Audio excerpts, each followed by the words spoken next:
tell you a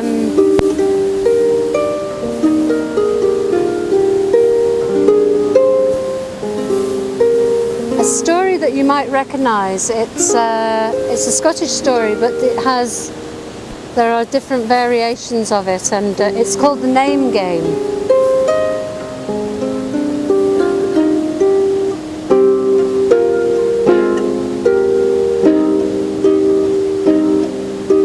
Comer go ye before, comer go ye. If you will not go before, comer let me. Ring around the widdershins, Lincoln Lively widdershins. Comer calling crone and queen, round go we. Comer go ye before, comer go ye. If you will not go before, comer let me. Ring around the widdershins, loupen lively widdershins. Kilty coats and fleeing hair, 3 by 3. Long ago, there lived a young woman, not far from here, just the other side of the mountain. And she didn't have much in her tiny wee butt and ben, but she had her wee baby, pink-cheeked baby, and her pig, Grunty Grice. Now Grunty Grice wasn't very pink, but grey, but Grunty Grice was fat. And she was fat because she was expecting piglets. Very important for this woman, for she didn't have much.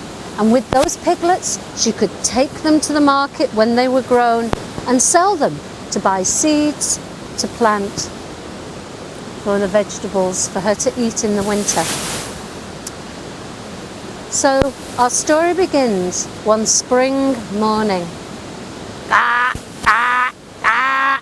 Oh, good morning, Crow. Good to see you. Right, come on, baby. And she took her baby in her arms and she made the fire up and stirred the porridge.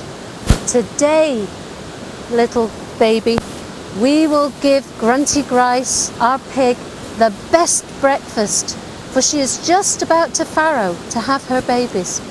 So she mixed the porridge up and put some cold cabbage in and turnips from the night before, and took the pot in one arm, leaving a bit of porridge for her baby, and the baby in the other, and stepped out of the house. Grunty Grice, I've got something nice. Grunty Grice, I've got something nice. Now normally, Grunty Grice snuffled and snorted and said good morning, but oh dear, not this morning. Not a snuffle, not a snicker, not even a little whisker over the dry stone dyke. Whatever's the matter? And the woman looked over the wall, and there was Grunty Grice lying, almost dead, cold. Her little pink tail, curly tail had gone straight, and she was barely breathing. Grunty Grice, whatever's the matter? Oh, what am I going to do? And the poor woman couldn't bear the thought of losing her pig, and she looked up to the heavens and she said, help me, somebody. I'd do anything to make my pig better.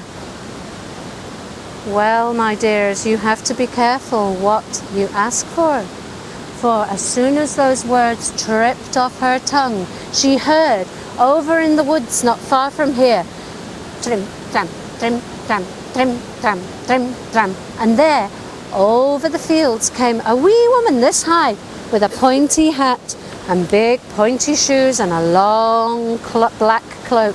Trim, tram, over the field. She didn't look the woman in the eyes. She just came over to the pig, took out a bottle, and poured 1, 2, 3 drops in Grunty Grice's ear. The whole countryside, the birds, everything held its breath. What would happen? When Grunty Grice, all of a sudden, her little tail went doing, and she jumped up into the air, landed on all 4 feet and went, which means in pig language in Scotland, give me my porridge, I'm really hungry. Well, the young woman looked at this old lady for the first time, and the old woman's face was like an old apple that you have found under your bed, and it's been there for a long, long time, all wizened and gnarled.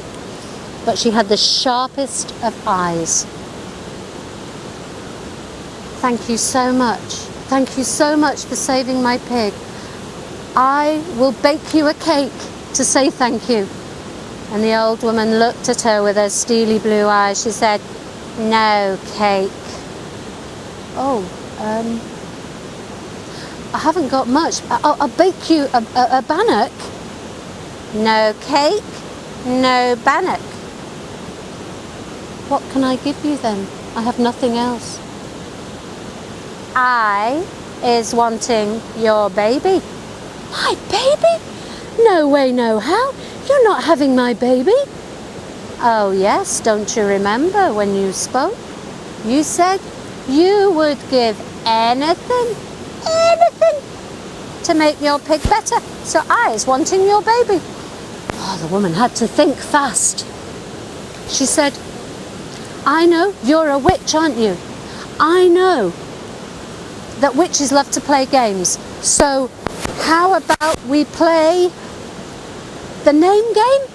Oh, yes. Let's play the name game. Right, you get 3 guesses. You have to find out my name. You won't guess anyway, so you might as well give me the baby right now. Oh no, said the young woman. I get 3 days, I know. Oh, all right. I'll be back, though, in 3 days to fetch that baby into the hill. So off the old woman went, trim, tram, trim, tram, trim, tram. Oh, what are we going to do, baby? Said the young woman. I don't know who might know this old woman's name, but if we don't try, we don't know. So she wrapped her and her baby up in a plaid, and off they began to tramp. They walked up the Birks, they walked right round the hills, over towards Schiehallion. The poor woman's shoes, her one pair, they already had a hole in which was getting bigger and bigger. She tramped the roads, she tramped the fields, and everyone she saw, she said, do you know the old woman's name? Do you know? No, I don't know. Don't know who you're talking about. She asked the butcher, she asked the baker and the candlestick maker, the tinkers and the tailors, the soldiers and the sailors who were visiting their mothers and fathers. But none of them knew who this old woman was. And on the 3rd day, she was so far away from home, she had lost her bearings. And she came across a great forest, the other side of Schiehallion, an old, old forest, a forest that her mother had always said, never, never go in that forest, for there are wild beasts, there are water horses that will take you. But she saw a little path going through that forest and a little stream of smoke. Somebody must live here. Maybe this person would know. The sun was beginning to go down, and she knew the next morning her baby would be taken away from her if she didn't discover this old lady's name. She had to walk into that wood. And she looked at her baby and she felt her baby's heartbeat, a little tiny flutter of a heartbeat against her own great drum of a heart. And she knew, as all mothers know, that she would walk the earth 3 times over for her child. So she would walk into this forest, and she took 1 step in front of the other, and her heart pounded. She did not look this way, she did not look that way, she looked straight forward. She could feel something moving over here, branches cracking, but she carried on until she came to a clearing where there was a tiny wee button ben, a wee house, and there outside was an old man. Now I can tell you he was old because his beard came right down to his feet and curled round his toes and kept them warm. And as the young woman stepped up towards him, he said,